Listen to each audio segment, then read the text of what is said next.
Hi, I'm Jean Nolte, editor at Fons & Porter. And I'm Colleen Tauke. I'm the sewing specialist at Fons & Porter. In this tutorial, we will show you how to make blocks that go into the quilt called Cool Water. To get the pattern for this quilt, go to fonsandporter.com/quiltingquickly. Well, this is a great batik quilt, and it's an easy quilt, good for beginners. It starts with 2.5-inch strips. All strips. And the first thing you'll want to do is you got 40 strips, and you're going to divide them into 2 piles, 20 light and 20 dark. The hard part at the beginning, though, is when you're starting to divide them up, it's kind of like sorting laundry. Does it go into the lights pile or the darks pile? At some point, just make a decision if it's a medium and just call it one or the other. Wherever you need it. Yep, because it's going to do a great color wash kind of thing. Right. So the first thing that you will do is make strip sets with 4 strips in each, 2 dark and 2 light. And it's important that you press all the seams toward the dark fabrics.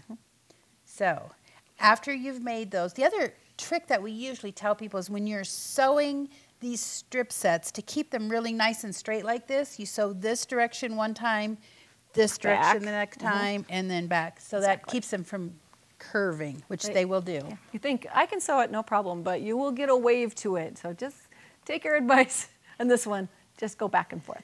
So now you're going to take 2 strip sets. And if you see, this one on the bottom is right side up with the light strip on the top and the dark strip on the bottom. And I'm going to put another one right sides together. Right sides together, yep. And this one has the dark strip on the top and the light strips on the bottom. So we're going to put those so they just line up together, line up those top edges. And then you will see why we were talking about pressing all the seam allowances towards the darker fabrics. You can feel that these just perfectly nest together. Kind of locked together so that when we're cutting and we're sewing, things won't move out of place.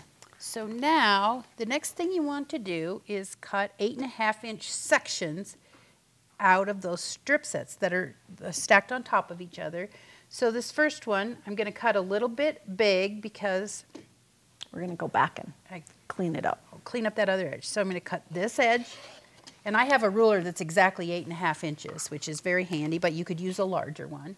And then I'm going to put that along the cut edge here and trim off all of that. So that's my waist, not very much. Not much. Then you're ready to just go ahead along the rest of your strip, cutting 8.5-inch sections.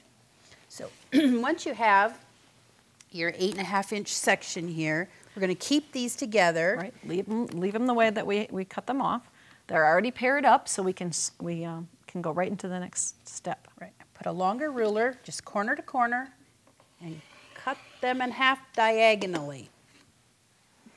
So you're going to want to keep these just together, just like they are, not handle them too much because this is a bias edge, and sew those. Now, some people are pinners and some are not. Just depends on what your preference is. I tend to want to go back and double check to make sure my seam allowances are opposed nicely and just put a little pin in there. But you can fly blind and not use pins if you'd like. Everybody has a personal preference.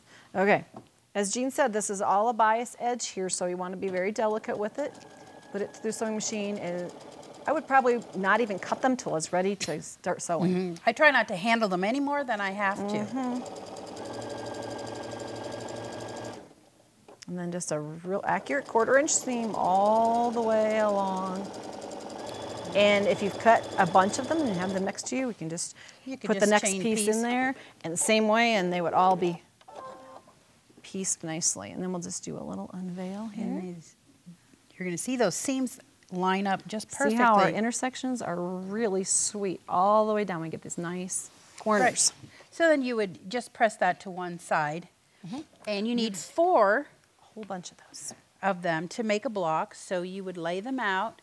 Now again, you got to be careful how you do that. Look at the diagrams in the pattern. They're there for a reason. And if you look, you can see that here the little triangles that are in the corners here, and they're in the outer edges here, and that is correct. So you would join these 2 and these 2 into rows.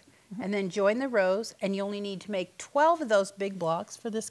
This is a quilt that all strips can be made in a weekend. Thanks for joining us. To see more of our video tutorials, go to our website.